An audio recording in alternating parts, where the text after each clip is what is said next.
Hello coding stars. आज की इस वीडियो में हम लोग बात करने वाले हैं प्रोग्रामिंग लैंग्वेजेस के ऊपर कि हम लोग क्यों प्रोग्रामिंग लैंग्वेज यूज़ करते हैं, क्या काम होता है प्रोग्रामिंग लैंग्वेजेस का, हम लोगों को क्या ज़रूरत पड़ी प्रोग्रामिंग लैंग्वेजेस बनाने की। तो सबसे पहले हम लोग बात करते हैं कि अगर हम लोगों को अपने कंप्यूटर को कुछ इंस्ट्रक्शन देनी होती हैं तो हम लोग क्या करते हैं, उस इंस्ट्रक्शन के लिए कुछ कोड हम लोग लिखते हैं और अपने कंप्यूटर को पास करते हैं। उस हिसाब से उस अकॉर्डिंग वो काम करता है। जैसे अगर हम लोगों को 2 नंबर का एडिशन करवाना है तो हम लोग ऐसा कोड लिखेंगे जो कि सबसे पहले 2 नंबर्स को इनपुट करे, दोनों का एडिशन करे और उसके बाद हम लोगों को आउटपुट प्रोवाइड करवाए। तो ऐसे ही इंस्ट्रक्शंस के लिए हम लोग क्या करते हैं, प्रोग्रामिंग लैंग्वेज यूज़ करते हैं। जो भी कोड हम लोग लिखते हैं वो किस में लिखते हैं, प्रोग्रामिंग लैंग्वेज के ऊपर। तो आप लोगों को पता होगा कि हमारा जो कंप्यूटर है वो सिर्फ इलेक्ट्रिक सिग्नल्स को समझता है, यानी कि बाइनरी कोड को समझता है। अगर इलेक्ट्रिक सिग्नल हाई है तो 1, अगर इलेक्ट्रिक सिग्नल लो है तो 0, यानी कि हमारा जो कंप्यूटर है, जो प्रोसेसर है, जो सीपीयू है, वो सिर्फ और सिर्फ बाइनरी कोड समझता है, यानी सिर्फ 0 और 1 समझता है। उसे नहीं पता कि प्रोग्रामिंग लैंग्वेज क्या होती है, क्यों हम लोग प्रोग्रामिंग लैंग्वेज में जो भी लिखा है वो हमारे प्रोसेसर को नहीं समझ में आता। वो सिर्फ क्या समझता है, 0 और 1 समझता है। तो जब स्टार्टिंग में हम लोगों के पास में कंप्यूटर्स आए थे, जब कंप्यूटर्स इन्वेंट हुए थे, उस टाइम पे हम लोग जो कोड लिखते थे, अगर कुछ भी इंस्ट्रक्ट हम लोग करते थे तो वो किस में करते थे, बाइनरी कोड के अंदर हम लोग इंस्ट्रक्ट करते थे। तो जो हमारे कंप्यूटर साइंटिस्ट थे वो क्या करते थे कि बाइनरी के अंदर बड़े बड़े कोड लिखते थे और उससे उसको हमारे कंप्यूटर्स को इंस्ट्रक्ट करते थे।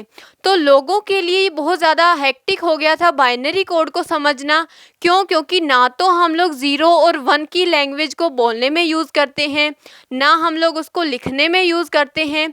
तो लोगों ने कंप्यूटर्स में इंटरेस्ट दिखाना कम कर दिया। तो कंप्यूटर साइंटिस्ट ने कुछ आइडिया लगाया कि हम लोग क्या करते हैं कि कुछ प्रोग्रामिंग लैंग्वेज लेके आते हैं, यानी कोई ऐसी लैंग्वेज जो कि ह्यूमन समझ सके, जिसके अंदर हम लोग कोड लिख सकें, जो कि ह्यूमन या तो बोलने में यूज़ करता हो या लिखने में यूज़ करता हो। तो हमारी प्रोग्रामिंग लैंग्वेजेस के अंदर जो सिंटैक्स होते हैं वो किस में लिखे हुए होते हैं, इंग्लिश में लिखे होते हैं, यानी कि हम लोग इंग्लिश बोलने में भी यूज़ करते हैं, लिखने में भी यूज़ करते हैं। तो जो हमारी प्रोग्रामिंग लैंग्वेज के अंदर जो कोड हम लोग लिखते हैं वो हमारे लिए अंडरस्टैंडेबल होता है, हम लोग ईजिली से उसको समझ सकते हैं। लेकिन अब प्रॉब्लम क्या थी कि हमारे जो कंप्यूटर्स हैं, हमारा जो प्रोसेसर है वो क्या समझता है, ओनली एंड ओनली 0 एंड 1, यानी उसको नहीं पता प्रोग्रामिंग लैंग्वेज में क्या लिखा हुआ है। वो सिर्फ क्या समझता है, 0 और 1। अगर हम कुछ भी प्रोग्रामिंग लैंग्वेज में लिख के देंगे या कुछ अलग लैंग्वेज में लिख के देंगे तो वो नहीं समझेगा।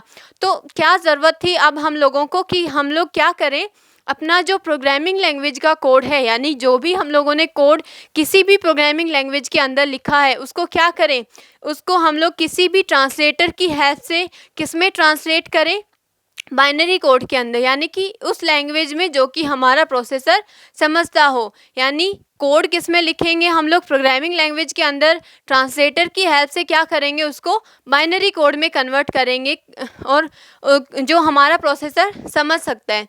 तो अगर हम लोगों को बात करनी है तो हम लोग क्या यूज़ करते हैं, कोई भी लैंग्वेज।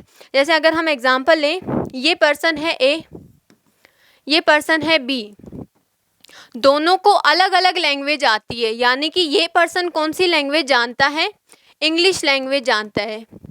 दूसरा पर्सन बी, ये हिंदी लैंग्वेज जानता है। यानी कि अगर इन दोनों को आपस में बात करनी है, आपस में कम्युनिकेशन करना है तो दोनों के लिए इम्पॉसिबल है, क्योंकि ये सिर्फ इंग्लिश जानता है, वो हिंदी जानता है। उसको इंग्लिश नहीं पता, इसको हिंदी नहीं पता।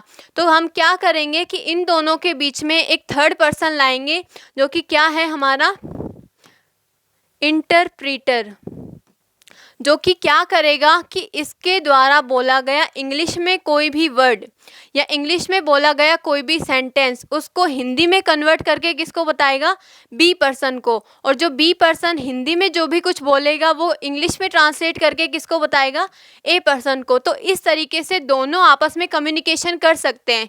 तो इसी तरीके से हमारा जो ट्रांसलेटर होता है या जो इंटरप्रीटर होता है वो क्या करता है कि हमारे प्रोग्रामिंग लैंग्वेज के कोड को या हमारे सोर्स कोड को बाइनरी कोड में कन्वर्ट करता है, जो कि कौन समझता है, हमारा प्री प्रोसेसर।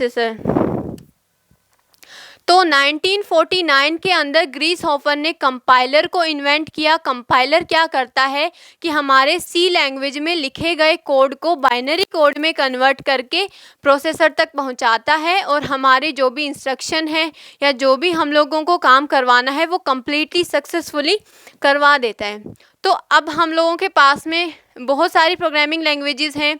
ऐसे हम लोग क्यों इतनी सारी प्रोग्रामिंग लैंग्वेज यूज़ करते हैं? तो हमारे पास में अलग अलग फंक्शन परफॉर्म करने के लिए, अलग अलग टास्क के लिए अलग अलग लैंग्वेजेस हैं।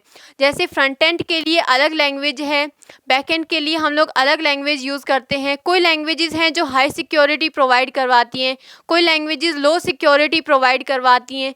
तो हर लैंग्वेज की अपनी अपनी अलग अलग फंक्शनैलिटी हैं, जिनके बेसिस पे अलग अलग टाइम पे हम लोग अलग अलग लैंग्वेजेस को यूज़ करते हैं। So thanks for watching my video. अगर मेरा वीडियो पसंद आया हो तो please like, share and subscribe. Happy coding.